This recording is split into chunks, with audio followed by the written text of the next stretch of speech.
Hi, hello everyone. Handsome Matt here. I hope you're all doing well. It's time for a review of this MIRRAR album, I Just Wanna Fucking Party. This is the debut project from songwriter, producer, and rapper, maybe even singer, MIRRAR. This was requested by the artist herself for me to give my thoughts on this album so she can find room for improvement. So I basically went to this album completely blind, not knowing what I was going to be getting off of this, and just based off of what I've been seeing from her on Instagram and TikTok, she's definitely been getting some traction for making music. And also, when it comes to material on this album, I, for one, do think it's very good. And honestly, there is some criticisms that do come with that, but I will get into that later. But when it comes to like the material on this album, there are some things I did catch while I was listening to it. The vocals scream Billie Eilish to me for the most part, and on tracks like At the Club and More Than the Music, gives off a very obscure and abstract dance music. I mean, I really do feel and hear a lot of Violet Pony on this project, especially when it comes to those two tracks with its off-kilter dance music. Something I also do appreciate that she did for this album was on her Instagram, she had posted the meaning behind each and every single track, which I also put her Instagram and TikTok in the description. I can see the direction she's trying to go for, which, and by direction, I do actually mean directions. It goes one or two ways. One, she could go in the direction of having background and chill background trap music, like slow, mellow trap music, or she could make more of those obscure in the club dance music. The first few tracks on here are the chill, like vibey trap music, like you just have on in the background. My main criticism would have to be her vocal ability. I mean, her vocals don't really sound like they're there 100% of the time. But when it comes to the themes of this record, I did read a little bit on her from her Instagram page, and it covers the journey of someone who struggles with idealizing women to the point where they don't see themselves as human. I mean, there's more to this album than meets the eye, as each track has something to offer beneath the surface. So I'll explain each one. So of course, the title track, Glued to My Pink, says this: the song opens the EP by introducing a character infatuated with the idea of love rather than the real person. The lyrics are cliche and surface level, showing no genuine understanding of who the girl is she's idolized, seen only as someone to complete them emotionally. The upbeat and catchy chorus makes this emotional disconnect. Also, side note, midway through, the girl breaks up with them, and the music shifts to a softer, melancholy piano. Their response turns bitter and self-absorbed with lines like, "In the bitch you love, that's where you'll find the devil," revealing that the love she was always more than about her own fantasy than her. They're not heartbroken over losing her, but over their illusion falling apart. The song ends with them feeling lost, hinting at using partying, sex, and substances to try to forget. Damn, that sounds like a lot of The Weeknd. Like, that is like also like so toxic, but it also like that kind of like story building just kind of definitely reminds me of like how The Weeknd was doing with House of Balloons like back in 2011. But yeah, so there is meaning behind it that she did find. That was definitely her. That was definitely her way of putting it out there. Then we have the following track, to Get Dressed. This track flips A$AP Rocky's Long Live A$AP from living forever to loving forever, the narrator vowing internal love just a song after tearing her down. They're emotionally unstable, unsure whether to move on or win her back. The anxious beat builds as they rationalize, so I gotta get dressed to undress another, using sex to forget their ex. A dreamy, chaotic breakdown follows, voices overlapping. Get dressed. I don't want to get dressed. I gotta get dressed. In conflict. This song ends with a choice. I want to get dressed, not out of conflict, but desperation. So it definitely my interpretation for this one would have to be is that this person is just was pretty much has nothing to lose because of what happened in their past relationships. Like they're trying to make themselves like look like someone who would be, let's say, a prostitute, for example, that will get more attention than what they will really get because of all that shit that happened with their past partner. Then of course the track number 3, Beat the Party, says now they're fully immersed in the party scene, energetic and chaotic, a soundtrack to losing yourself in loud music, flashing lights, and blurred nights.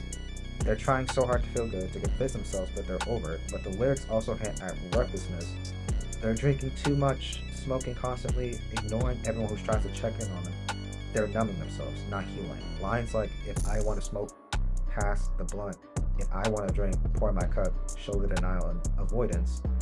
They're trying to become the party to escape their pain by turning themselves into the chaos around them. So yeah, I think that's like this is like this goes pretty deep. I would say that yeah, that definitely kind of rings true for some people. That probably does ring true for some people who has been in a relationship that just didn't necessarily end well, and now they're gonna try partying as a way of escapism. And then there's my favorite track on the record, At the Club. It says, this is where the new girl enters not as a person but as an object of lust. The narrator meets her at a club, detached and hungry for validation, not connection. They don't know her name or care about her story. They just want to wanted to fill the void left by an ex. The track is loud, hypnotic, and sexual, reflecting their emotional numbness. It's upbeat and fun, masking how far they've drifted from real intimacy.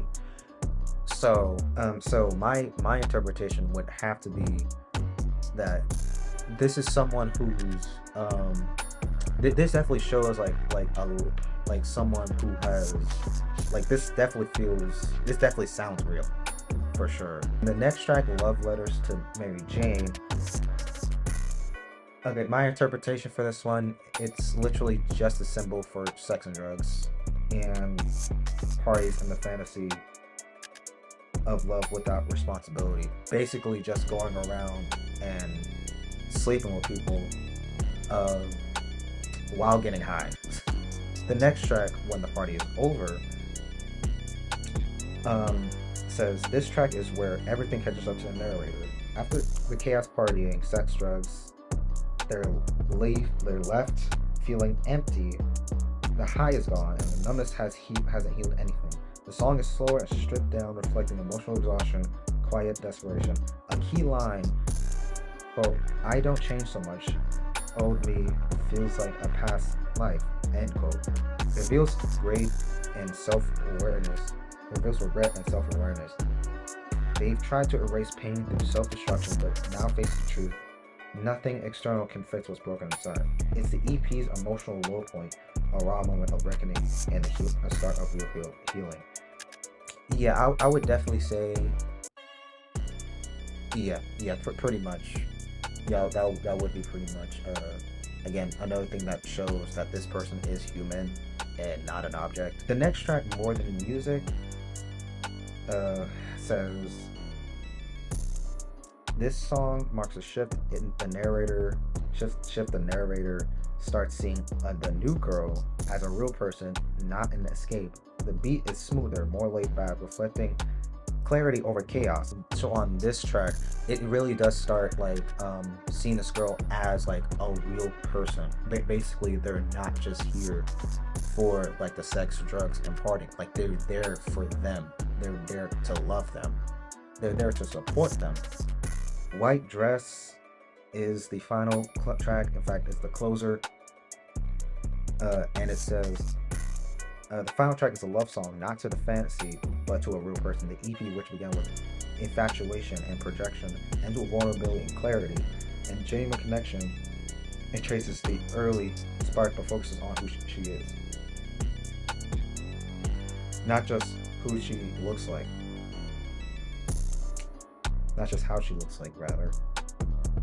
Lines like, I'm sick to my stomach how these other boys treat you like a commodity, to show a mix of desire, respect, and reflection. The relationship is raw and real, full of lights, passion, and deep emotional ties. The chorus, I picture you in a nice white ass dress, is romantic and grounded, symbolizing commitment and respect.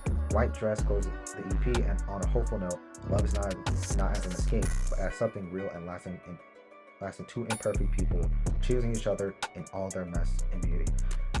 That was pretty much like the things behind this record. And so I would definitely say this. As far as this album goes, I know this artist probably gonna watch this. They want me to review this. I would say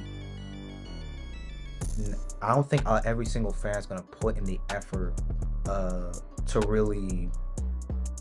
really find this out themselves. I would say you would really have to be sort of upfront about it, and I would say you have to put more lyrics into it so they can have a bit of a better understanding. I would definitely suggest listening to like artists like Kendrick Lamar or a J. Cole, like two very conscious rappers who definitely who can thrive off of storytelling. I would say this is a pretty strong debut. I would definitely say the production is definitely there, and again, like the vocals, I think could definitely use some work, and like the fact that this artist was willing to give meaning behind each track shows something about her that I think that can push them forward into making more music. But when it comes to the production side of things, again, I would encourage her to study some of Violet Pony's work, as some of the songs definitely remind me of some of their work. I also think there's a lot of improvement to be done, like overall, but I still think there's like a pretty strong debut. I'm feeling a light B+ on this one. So yeah, those are my thoughts. What did you think about this record? Did you think this was good, bad, hell, maybe fantastic, or downright terrible? Just let me know, and I'm gonna see y'all later.